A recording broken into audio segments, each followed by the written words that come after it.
때 누구를 만나느냐 하는 것은 정말 중요한 일입니다. 또한 그 만남을 통하여 서로 소통하고 마음을 이해하고 그런 일들은 더더욱 중요한 일이라 생각이 되어집니다. 오늘 예수님께서 누군가를 부르십니다. 자신의 옷을 입지 않고 고통하며 애통해하는 누군가를 부르시죠. 바로 마태를 부르십니다. 오늘 혹시 이 자리에 우리 주님이 우리 성도님들과 모든 분들을 부르실까요? 그렇다면 인사를 한번 나누시면 예수님이 부르십니다. 사랑하고 축복합니다. 이렇게 인사 나누시면 좋겠습니다.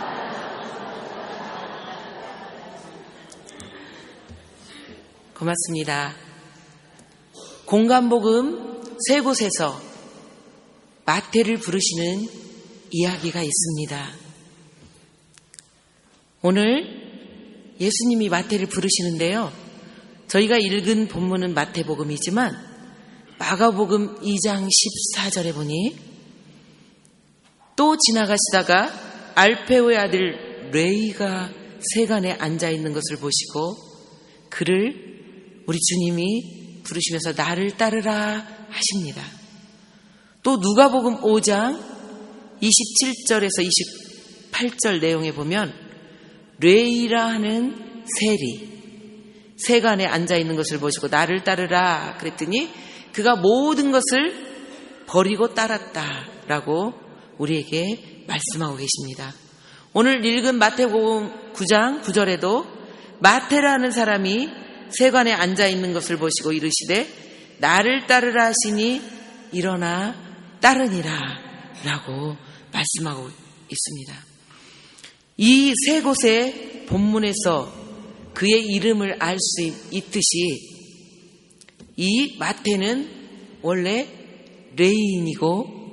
레인인데 세관에 앉아있는 세리가 되었습니다. 이 마태는 자신의 옷을 입었을까요? 지금 입지 못했습니다. 그런데 BC 169년 정도에 이때 안티코스 4세가 이스라엘 백성 독립하기 전에 박해를 할 때 이 대제사장들이 어디로 옮기게 되었냐면 지금 이 일은 갈릴리 가버나움에서 지금 마태를 부르시는 장면이거든요. 그쪽에 제사장들이 다 피난하여서 그곳에 옮겨갔던 그런 기사가 있는데요. 그러한 일들 때문에 아마 가버나움 세관에 이 레인 마태가 앉아있는 그 박해 때문에 앉아있는 결과가 되지 않았나 싶습니다. 그런데 우리가 사용하는 성경은 아니지만 카톨릭에서 사용하는 마카비상 1장 57절에 보면 어떤 그 내용을 중간사의 내용을 알 수 있냐면 율법서를 가지고 있다가 들키거나 율법을 지키거나 하는 사람이면 누구든지 왕명에 의해 사형을 당하였다라고 마카비상에 이야기를 하고 있는 것으로 보아 그 당시 얼마나 박해가 심했는지 이 하나님의 말씀을 지키기가 얼마나 어려웠는지 그 이야기를 우리가 알 수 있도록 해주는 내용이기도 합니다. 레이는 어떤 사람입니까? 레이는 하나님의 전에서 하나님께 예배하는 그런 일들을 돕고 또한 제사를 진행하기도 하는 그러한 레이인으로서 섬겨야 될 일들이 바로 마태가 해야 될 일이었습니다. 그런데 그가 어디에 앉아있다고요? 세관에 앉아있다라는 것입니다. 지금 저희들이 이제 가끔 제가 말씀을 드렸지만 주민세를 내려고 하면 영수증이 딱 나와서 시에서 발급되는 만큼 내기만 하면 되잖아요. 근데 그때 당시는 어떻게 했냐면 이러한 세금을 걷는 일에 있어서 경매를 이렇게 냈다고 합니다. 경매를 내는데 만약에 갈릴리 가버나움 도시에서 5억을 거두어 드려야 된다라고 경매를 붙인다고 합니다. 그러면 그에 해당되는 사람이 거기에 나가겠죠? 거기에서 제가 5억을 걷어내겠습니다 하고 이렇게 나가게 되면 이제 그에게 재량권을 주면 2배를 거둘 수도 있고 10억, 또 더 많이 거두면 3배까지도 15억 이렇게 거둬서 경매를 받았기 때문에 5억은 로마 정부에 줘야 되고 또 조금은 그와 이제 관계를 해야 되기 때문에 뇌물로 그 로마 분봉왕이나 황제에게도 좀 주고 자신이 나머지는 이렇게 착복하게 되는, 그래서 특별히 이렇게 세리들은 모든 이들이 피하기도 하고 손가락질을 당하기도 하고 또한 그 자신은 백성들의 그 세금을 적당히 걷어야 되지만 자신이 착복하기 위해서는 더 많은 것들을 걷어야 되는 그러한 상황에 놓여 있기 때문에 아마 이 세리 마태는 얼마나 고통스러웠을까요? 자기 동족들의 세금을 걷어서 자신의 배를 불려야 되고 로마에게 세금을 바쳐야 되는 그런 상황에 있는 게 바로 마태입니다. 우리가 9장을 읽었는데요. 마태복음 8장 9장에는요. 이적이 10가지가 나오게 됩니다. 8장에 5개, 9장에 5개. 그런데 물론 그 5가지 이적, 5가지, 10가지 이적 외에도 예수님이 많은 병자들을 고쳤고 귀신들을 축출해내면서 하나님 나라가 도래하였다라고 선포하고 있는 내용들이 있습니다. 그럼에도 불구하고 8장에 3가지 기적을 일으키십니다. 문둥병자를 고치고, 지금 문둥병자라고 안 하죠. 나병이라고 표현을 하는데요. 성경의 내용대로 문둥병자를 고치고 백부장 하인의 종을 중풍병을 고쳐주고 베드로 장모 열병을 고친 후입니다. 그런데 그때 한 서기관이 예수님 앞에 나아가서 주님 가시는 곳에 제가 따라가겠습니다 라고 한 명이 딱 주님 앞에 나섭니다. 어디로 가든지 따르겠다는 거예요. 그럼 예수님께서 뭐라고 말씀하시면 여우도 굴이 있고 공중의 새도 거처할 곳이 있지만 인자는 머리 둘 곳이 없다라고 이야기를 하고 있습니다. 서기관이 따를 수 있었을까요? 그 뒤에 서기관이 따랐다는 내용은 없는 것이 이 성경에 나오는 말씀입니다. 그래서 서기관은 예수님을 따르지 못합니다. 또한 제자 중에 하나가 또 주님 앞에 옵니다. 주여 나로 먼저 내 아버지를 장사한 다음에 주님을 따르게 하소서. 이 말은 아버지가 실제 돌아가셔서 지금 이독하셔서 돌아가신다는 게 아니라 아버지가 돌아가셔서 재산을 물려받은 다음에 주님을 따르겠다라는 그 말씀입니다. 그래서 과연 그 제자가 예수님을 따랐을까요? 따르지 못한 그러한 내용들이 있습니다. 마태는 어떠합니까? 예수님이 세리 앉은 마태를 불렀을 때 일어나 쫓으니라 라고 말씀을 하고 계십니다. 그러면 어떨까요? 일어나 쫓았다는 것은 바로 예수님을 따라갔다는 것이죠. 쫓았다는 말은 함께 동행하다, 함께 행하다라는 원어의 해석이 같이 포함이 되어 있습니다. 그래서 마태는 예수님이 부르심과 동시에 예수님을 따라가는 내용이 있다는 것입니다. 이때 이 따라가는 내용 안에 마태의 마음이 고스란히 담겨 있음을 저희들은 볼 수가 있습니다. 마태는 기도했을 것입니다. 왜냐하면 레인으로서 동족들에게 세금을 걷어서 로마인들에게 바쳐야 되는 그의 마음이 어떠했겠습니까? 날마다 아마 그는 세관에 앉아있기는 앉아있지만 그의 마음은 천갈래 만갈래 찢어지는 마음이었을 거고 고통 가운데 있었을 것입니다.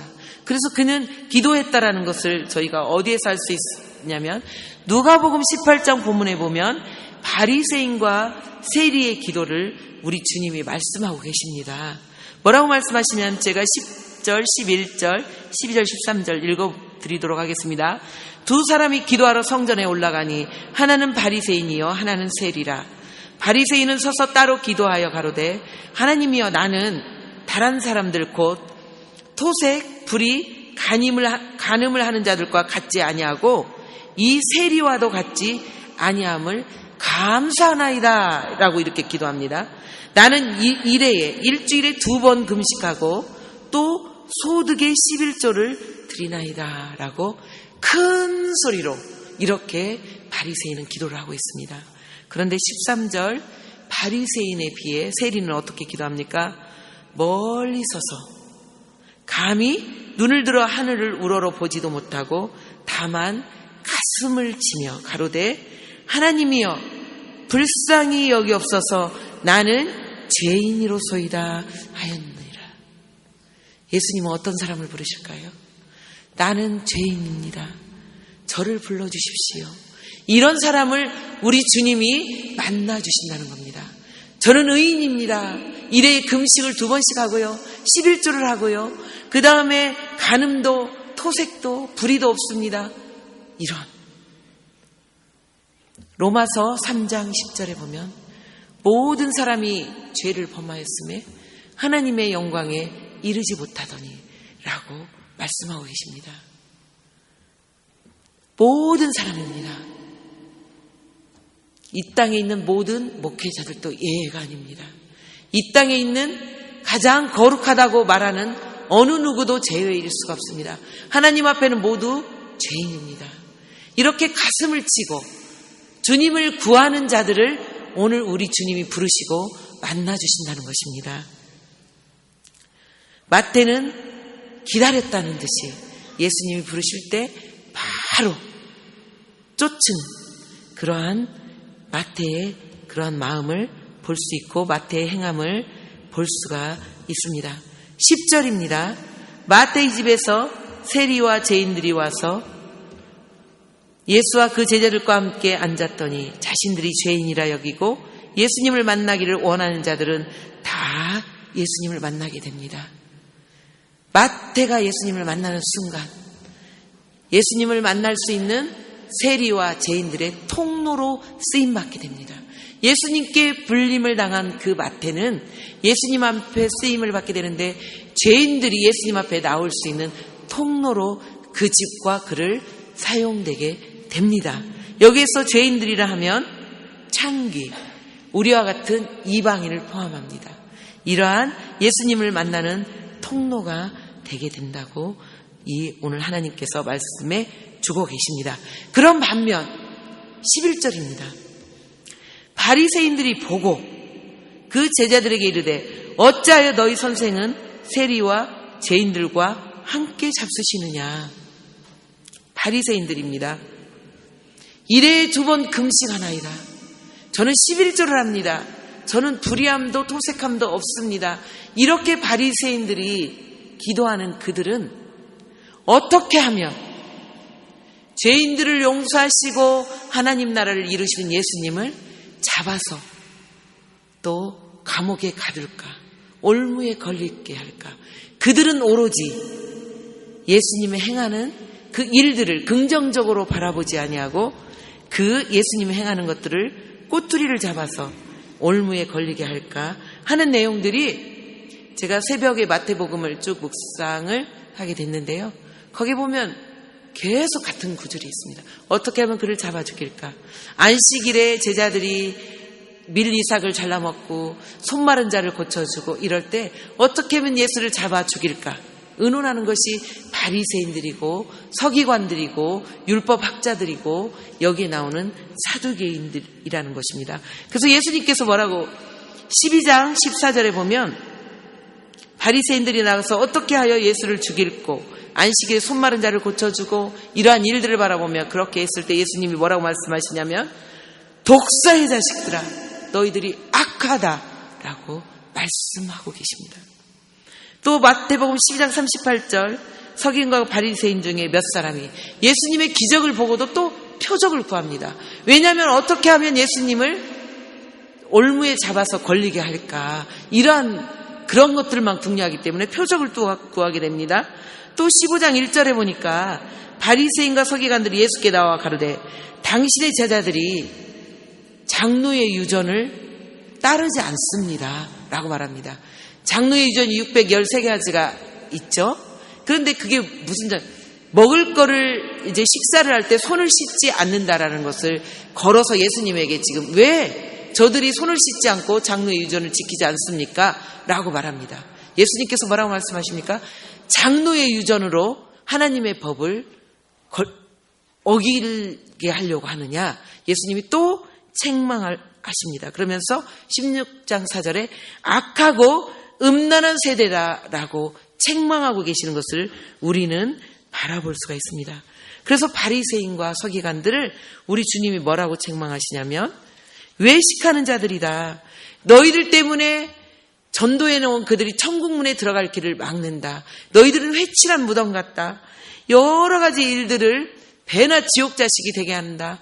여러 가지 말씀을 통해서 너희 외식하는 서기관들아 의와 인과 신을 버렸다.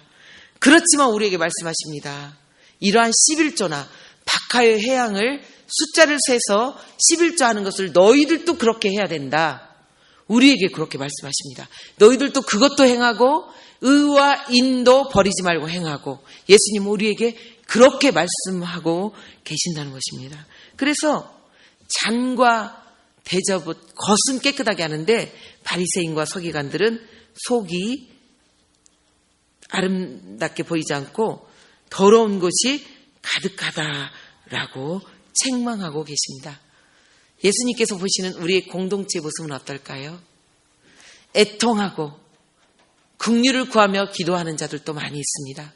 하지만 우리 안에 혹여라도 겉모습은 그렇지 않을지라도 마음 안에 바리새인과 같은 그러한 마음들이 혹여라도 있지 않을까 한번 돌아보시는 시간들이 되셨으면 좋겠고요. 우리가 그런 마음이 있다라면 이 시간 주님께 나아가는 시간이 되셨으면 좋겠습니다. 우리의 모든 것들을 내어놓고 저는 죄인입니다. 주님 저를 만나 주십시오. 저를 불러주십시오. 저는 주님 따라가기를 원합니다. 이러한 애통하는 마음과 긍휼하는 마음을 가질 때 우리의 중심을 보시고 예수님이 마태와 같은 그런 부르심을 통하여 우리를 통하여 사용되시는 것을 볼 수가 있습니다. 그러면 우리 주님 어떠실까요? 1500년 사랑이 무너진 이스라엘 백성 400년 동안 말씀이 없으셨던 침묵의 시간을 지나서 우리 예수님이 이 땅에 오셨는데요. 그 본 자손 택하신 이스라엘 백성들을 사랑하지 않으실까요? 아닙니다. 마태복음은요. 마태를 통해서 하나님 나라를 선포하고 계시는데요. 하나님 나라의 왕은 바로 나야 라고 말씀하시면서 마태를 부르셔서 누구에게 말씀을 전하실까요? 바로 먼저는 유대인들을 향해서 예수님이 역설을 하고 계심을 우리는 볼 수가 있습니다. 그 본문은 제가 20장 마태복음 20장 21장입니다. 마태복음 21장은 포도원 두 아들 이야기와 포도원 소작 비유를 통해서 하나님 나라를 선포하고 계시거든요. 그런데 21장에 보면 포도원 두 아들 이야기가 먼저 나오게 됩니다. 21장인데요. 그냥 제가 내용을 말씀을 드리도록 하겠습니다. 21장인데요. 첫째 아들과 둘째 아들 이야기가 나오는데요. 첫째 아들은 그 포도원에 농사를 하러 가라고 했을 때 아버지가 포도원 농사를 하러 가라고 했을 때 가겠다고 말씀을 합니다. 그렇지만 그가 갔을까요? 가지 않았습니다. 둘째 아들에게 명하였을 때 가지 않겠다. 그런데 나중에 둘째 아들이 가게 됩니다. 그럼 둘째 아들은 누구를 비유하고 있냐면 세리와 창기들을 비유하고 있습니다. 그래서 둘째 아들이 먼저 하나님 나라에 들어가게 됨을 포도원 비유를 통해서 이야기를 하고 계십니다. 그런데 첫째 아들은 어떻습니까? 간다고 하고 가지 않았습니다. 그런데 이 첫째 아들은 누구를 비유할까요? 바리새인과 이스라엘 백성들을 비유하고 있는 것을 볼 수 있습니다. 또 21장에 하나 포도원의 소작 비유가 나오게 되는데요. 이제 어느 주인이 종들에게 그 밭을 맡겨두고 멀리 나갑니다. 그래서 소출할 때가 되어서 종들을 보내게 되는데요. 종들을 보냈을 때 그 소작농들이 어떻게 해요? 그 종들을 죽입니다. 그 다음에 종들을 자꾸 죽이니까 이제 이번에는 누구를 보내요? 아들을 보냅니다. 그랬더니 아들마저 죽이게 됩니다. 그럼 이게 누구를 말할까요? 바리새인과 유대인들. 그들을 말하고 있어요. 내가 너희들에게 구원할 주님을 보냈는데 너희들이 바로 십자가에 그 죽이는 자가 누구냐? 바로 이 땅의 왕으로 오신 예수님이다 라는 것을 말씀하고 계십니다. 또한 22장입니다. 천국 혼인잔치에 대해서 말씀을 합니다. 천국 잔치를 배설하고 종들을 부지런히 보내서 초대하는 사람들이 있는데요. 오지 않습니다. 세 종류의 사람입니다. 하나는 자기 밭으로 가고요. 하나는 상업장으로 가고, 또 다른 사람들은 종들을 잡아 능욕하고 죽이고 있다라고 세 종류의 사람들을 비유해서 바리새인과 서기관과 유대인들에 대해서, 결국 유대인들이 바리새인 서기관들이잖아요. 그들에 대해서 비유를 하고 있습니다. 그러니 그 예수님이 말씀하십니다. 길가에 나가서 아무나 청하여서 권유하여서 데려다가 혼인잔치를 베풀어라. 그런데 그렇게 베풀었을 때 거기에 옷을 입지 않은, 예복을 입지 않은 자들도 같이 함께 앉아있는 것을 볼 수 있습니다. 그때 예수님이 말씀하십니다. 왜 너희들은 예복을 입지 않느냐? 너희들은 밖으로 쫓겨날 것이다. 그리고요, 이미 유대인들에게는 이미 비유로 이야기를 해주고 계십니다. 회개하지 않는 그들에게 눈이 있어도 보지 못하고 귀가 있어도 듣지 못하고, 이들이 그렇다는 거예요. 그들을 버려두고 싶어서 예수님이 그러실까요? 아닙니다. 그들을 끝까지 사랑하는 우리 주님이 역설을 하고 계시는 것을 우리는 알 수가 있습니다. 그러면서 혼인잔치에 초대받지 못한 그들, 혼인잔치에 참여하지 못한 그들은 어때요? 슬피 울며 바깥 어두운 데 쫓겨나서 이를 갈미 있으리라 라고 말씀하고 계십니다. 그렇습니다. 예수님이 다시 오실 때, 예수님은 마태복음을 통하여서, 마태를 통하여서, 제가 마태를 부르신 예수님, 이 마태복음 안에도 수많은 인물들을 하나님 부르십니다. 먼저는 예수님의 길을 예비한 누구 있을까요? 세례 요한도 있습니다. 예수님의 12제자, 마태를 포함한 12제자도 있습니다. 또한 그룹들이 많이 있어요. 또한 여인들도 있어요. 많은 사람들을 부르시지만 이 모든 것들을 이해하고 알 수 있어서 쓴 사람은 누구예요? 마태 기록을 한 사람은? 마태복음을 기록한 자가 누굴까요? 마태입니다. 저는 마태복음을 읽으면서 참 마음이 찡하더라고요. 마태가 하나님의 마음을 알고 이러한 내용들을 쓰지 않았을까? 정말 그들을 아끼는 유대인들을 향해서 하나님의 마음이잖아요. 정말 그 독생자 아들을 주기까지 1500년, 500년, 2000년을 지나서 이 땅에 오게 하신 그 하나님의 마음을 알아서 이 유대인들에게 이 말씀을 전하는 것이 누구예요? 마태입니다. 이 마태, 그 하나님의 아는 마음, 그 철든 마음, 제자들은 다 도망쳤잖아요. 예수님 시작, 물론 마태도 도망쳤어요. 모든 제자들이 도망쳤기 때문에 마태도 도망친 제자 중에 하나일 것입니다. 그럼에도 불구하고 그 예수님의 마음을 알아 예수님을 쫓았던 마태는 자기의 잘못을 고백하며 철이 들었지 않았을까라는 그 마태의 마음을 다시 한번 생각하시면서요, 마태를 통해서 자기 동족을 부르시면서 사랑하시는 그 하나님의 마음, 예수님의 마음을 전하고 계십니다. 이 마태를 통해서 죽어가는 이방인 영혼들을 부르시는 통로로 사용하고 계십니다. 오늘 저와 우리 모두가 그러한 통로가 되면 어떨까요? 그러한 통로가 되시기를 축복하며 오늘 말씀을 마치도록 하겠습니다. 기도하겠습니다.